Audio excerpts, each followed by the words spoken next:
Kangaroo நண்பர்கள் நீண்ட பதிப்பு.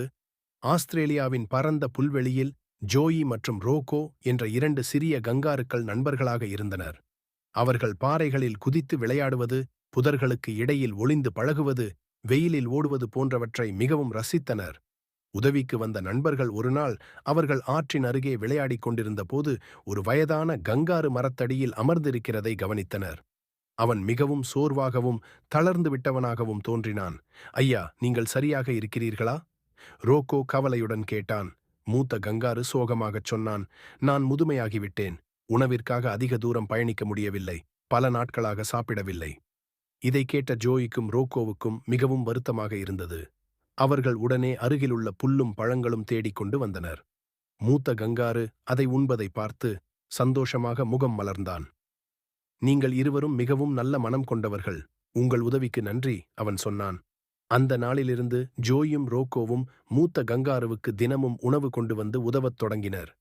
அவனுடன் நேரம் செலவிட்டு அவன் கதைகளை கேட்டுக்கொண்டு மகிழ்ந்தனர்.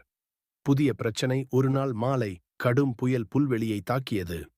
பலமான காற்று மரங்களை பிடுங்கியது. கனமழை எல்லாவற்றையும் வெள்ளத்தில் மூழ்கடித்தது. மூத்த கங்காரு ஐயா எப்படி இருக்கிறார் என்று கவலையுடன் கேட்டான் ஜோயி. அவர்கள் விரைவாக அவன் அமர்ந்திருந்த இடத்திற்குச் சென்றனர். மூத்த கங்காரு ஒரு மரத்தடியில் நடுங்கிக் கொண்டிருந்தான். நாம் ஒரு பாதுகாப்பான இடம் தேட வேண்டும், ஜோயி சொன்னான். ரோக்கோ அருகிலுள்ள ஒரு சிறிய குகையை கண்டுபிடித்தான். ஐயா, நாங்கள் உங்களை அங்கே அழைத்துச் செல்லலாம். நீங்கள் பாதுகாப்பாக இருப்பீர்கள் என்று கூறினான். அவர்கள் சேர்ந்து மூத்த கங்காருவை குகைக்குள் அழைத்துச் சென்றனர். அந்த இடத்தில் அவர்கள் புயல் முடியும் வரை இருந்தனர். உண்மையான நட்பின் மகிழ்ச்சி. அடுத்த நாள் காலையில் வானம் மீண்டும் வெளுத்து பிரகாசித்தது. மூத்த கங்காரு முகம் மலர்ந்து கொண்டு, நீங்கள் இருவரும் என் நண்பர்கள் மட்டுமல்ல, நீங்கள் என் குடும்பம் போன்றவர்கள் என்றான். ஜோயிக்கும் ரோக்கோவுக்கும் இதை பார்த்து மனதில் பெரும் மகிழ்ச்சி அடைந்தது.